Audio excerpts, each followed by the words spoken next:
all practice. I thought that was good. You never know when it's coming. Ball was slippery out there towards the last 15 or 20 minutes, but the guys were real spirited, had a good physical practice. We're a dinged-up football team, which probably a lot of teams are this time of year, but the kids pushed through it hard today, I thought, and we're in good competitive spirits. A lot of mistakes that we got to clean up as we put the game plan in. Talk about dinged up. No David Marshall that other day. Yeah, David's got a left foot injury. We don't know the severity of it. We don't know the length of time he'll be out. Doesn't look good for this game, but we're still trying to find out more. Happened in the game, but really didn't. Really wasn't aware of it. Didn't start bothering me until later. Also didn't see DeQuan and noticed and wanted to check on see how Devontae's doing in terms of. Devontae's rehabbing hard. We think he might be able to go. He was running during practice, working in the treadmill, working underwater. He's been running for 2 days. Didn't get to practice, but I think he's getting better. DeQuan's out right now. Where does this leave all the D-line depth? It looks like you had been developing some, and now. Well, I don't mean we still have. I mean Jordan's playing, Ledbetter, Tyler, Julian, Mikhail, Jay Hayes, Malik. Still got guys rolling in there. So we're pleased with where our depth is. Certainly the David thing probably hurts us because he's played a considerable number of snaps.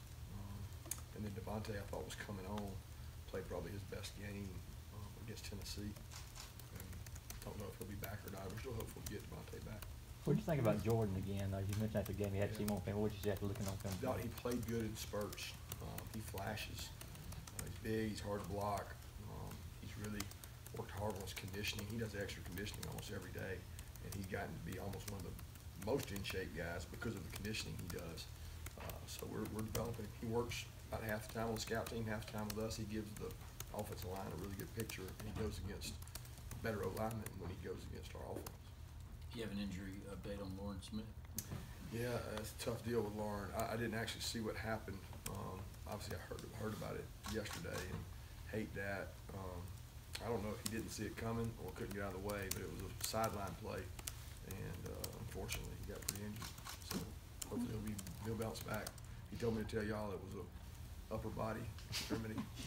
Who's the next man up for David Marshall? I know you mentioned some names. Well, it's Malik and Jay, really. I mean, it's really kind of been led and David, led and David, led and David. It's going to be led and Jay and Malik, Jay and Malik, Jay and Malik. They'll split time there. And David was a really good run-stop player. He was not a major third-down player. He was averaging 15, 20 snaps a game that we'll have to get from some more people.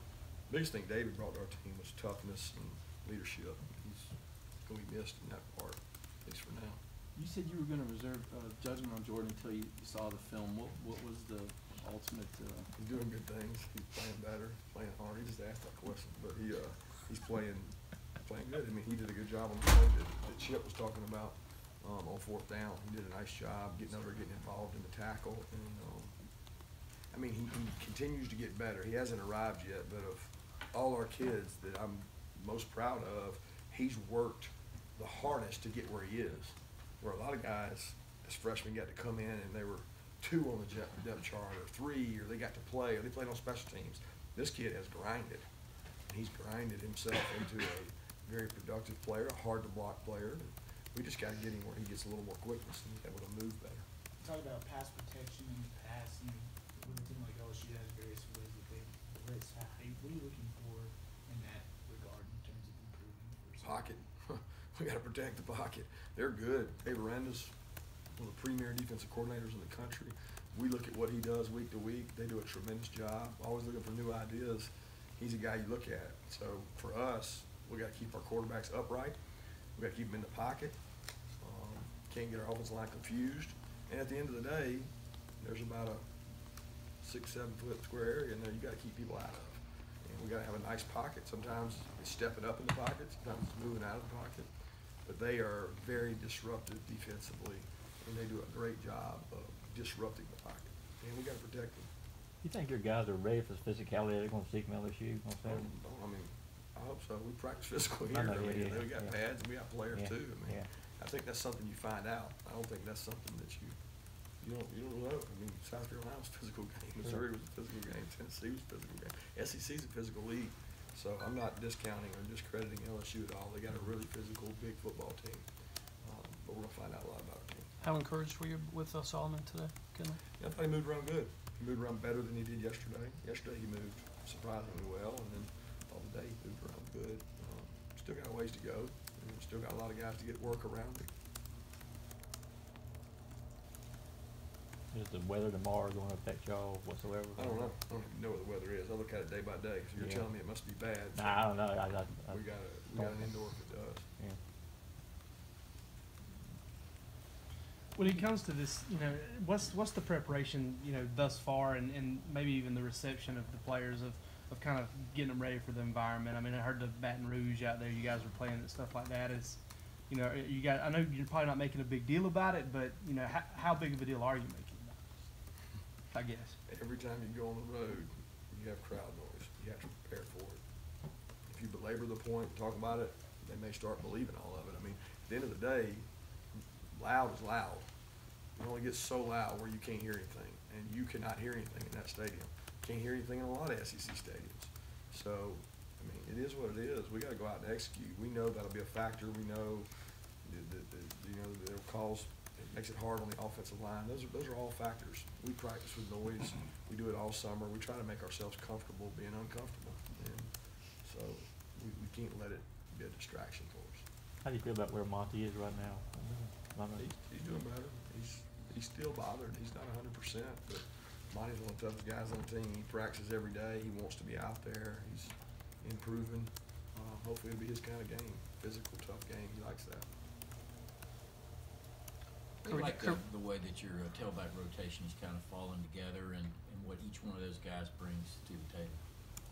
I've been pleased with it. I mean, I'll be honest with you, I wish James and Brian could get more shots at it. I think both those guys are electric players. You know, we've been in some games that have been a little lopsided late, and it's hard because certainly don't want to feel good about getting one of those guys hurt in one of those situations. So they probably, if we played 4 close games, I think you'd have seen James and Brian with even more carries. But I'm pleased with their effort. I'm pleased with their leadership, and I'm really pleased with their contributions on special teams. Do you guys have a pretty good feel after half a season with Ensminger in terms of as a play caller, 2016, or you know, not having gone up against him, you and Mel? Is there an unknown? I've been going against Ensminger for a long time. I mean, he's been part of the staff there. Right, staff, yeah. I mean, he's been part of the staff for a long time. I think he's had a large influence on what they've done for years. You know, he was here when I came here as a player. He recruited a lot of the guys I came to school here with when he was coaching here. So, I mean, I think he does a tremendous job. He makes sure that they have spread elements, but he also plays with physical toughness. He packages things really well game by game. So we have to prepare for what they do. They won't do everything the same. They'll give a different presentation and do the same plays probably, but that's what football is. So we'll do our best to be prepared for it.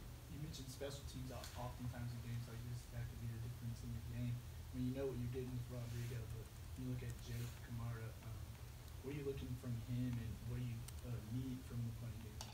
Yeah, we need consistency. You know, they got a tremendous punt return. Their punt return is very similar to ours, possibly better. They got guys holding up.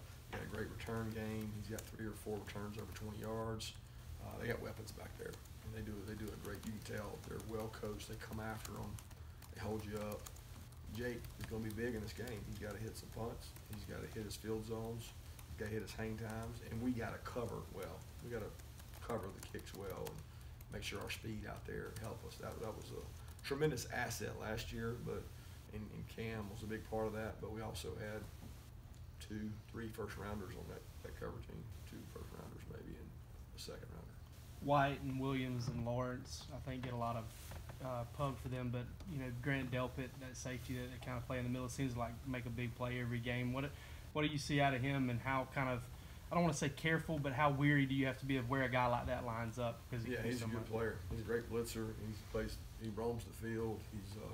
Atlanta does a great job putting him in spots to make plays, and they use him because of his strengths. And you got to be aware at all times of where he is. He's just a phenomenal player in our league that can do many things. Do you know who's, off the top of your head, who's playing him this week in practice, or if you've got guys have more than one guy doing it? You know, I don't know. I think Skoll has been him some. Trey Bishop's been him some. A couple different guys have been him. So Devon Wilson had in his comeback. How's he doing? Yeah. He's still working. He works with us during individual, and then he works with the scout team, gaining confidence, working at corner and nickel star. He does a good job with it and seems to be gaining confidence. But we're hoping that he'll be able to start. I mean, he's already back in the walkthroughs and learning and doing the things. But in the bye week, he'll be able to practice with us more defensively. It's tough in the middle of the season because he's got to catch back up to all the things he's missed. He cleared for contact yet, or y'all still waiting Oh, on he's that? been in contact. Yeah, he's been in contact for a couple weeks now. Been hitting and doing things. He's not cleared for a game or tackling this yet. Any time about that on Ben Cleveland, still kind of status quo on him, or what he at? Ben's still kind of the same deal. We don't know how long it'll be on Ben. The ball's healing. We got good information back, but we don't know yet.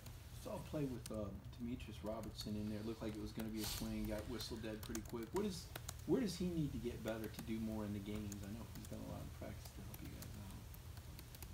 He's got to outcompete the guys in front of him. He's got to block. He's got to know the plays and run them. He's got to be better than the guy in front of him. Look, y'all put all this hype and pressure on D-Rob. D-Rob practices hard each day. I mean, y'all have made the kid where it's like, what's wrong with D-Rob? D-Rob works to get better.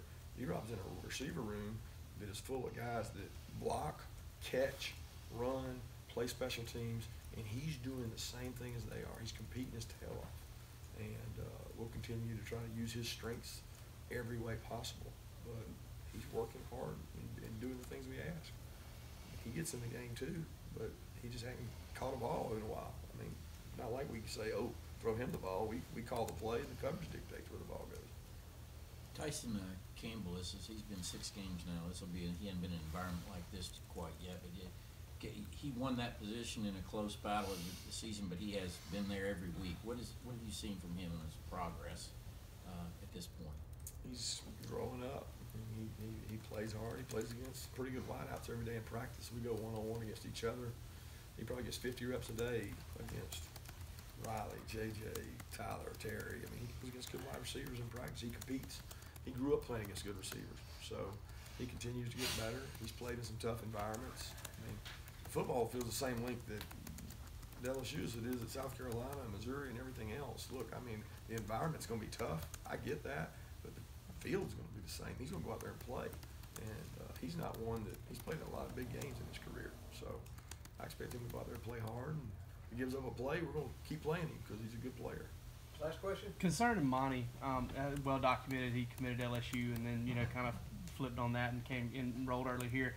Do you as a coach ever get to a point where you're just does it ever cross your mind, man, I'm glad he's on our team going into a game like this as opposed to having to play against him? Not really. I mean, I don't think about it. These kids change their mind all the time. I mean, recruiting is musical chairs until signing day. So I mean, that doesn't disturb me that he decided that. He called us the minute after he did it and said, I don't know what I just did. I really want to come to Georgia, and we kept recruiting him, and he decided to come. So I don't think that's a big deal to him or anybody. So he's a good kid, and he made the decision that he wanted to make. Thanks.